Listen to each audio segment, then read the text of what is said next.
In the late 18th, societies were bombarded with products.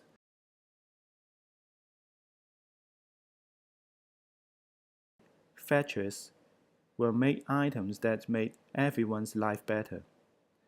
Every family on the block could now own a well-made and identical teapot. Class distinctions would disappear, and unified society emerged. The reality was crowded.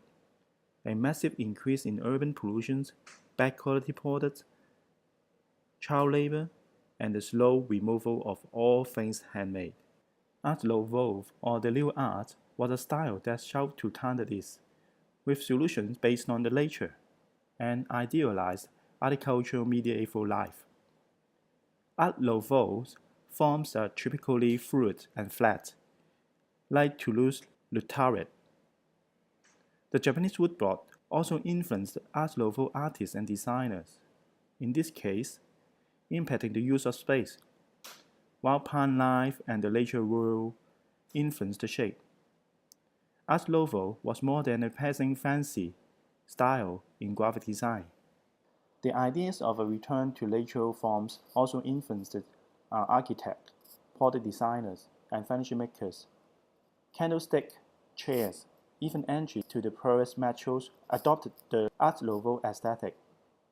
Albert Brisley was the red boy of Art Nouveau. He illustrated books and limited edition prints. The subject matter went toward the strange and erotic. The style is black and white with high contrast. The shapes are fluid, clearly adrift from the nature world. He used the shape from flower wands, pickles, water, and flowers. The pickle skirt was drawn for an edition of Oscar Wilde's Salamis. The image shocked the British public. Wilde was also unsettled and worried that Brisley's strange imagery and strong style would overshadow his work. In addition to Oscar Wilde's Salome, Brisley created a series of illustrations for Sir Thomas Merion's books, The Death of Arthur. This illustration became Brisley's best-known work. The subject matter is an idealized medieval Camelot. Brisley begins to incorporate harder-edged borders and elements from illuminated manuscripts. Alphonse Mockers, posters and illustrations for advertising share Brisley's fluid forms and idealized romantic parts.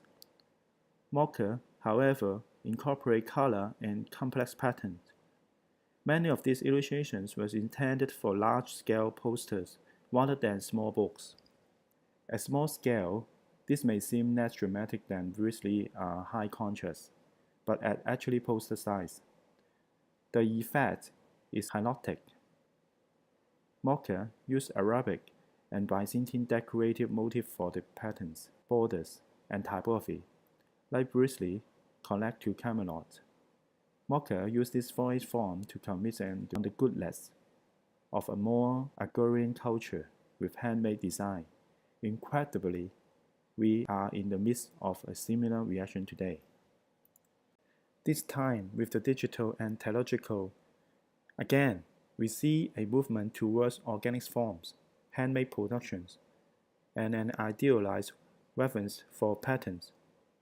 For a designer who knows nothing but a computer screen, this seemed like a radical and new idea.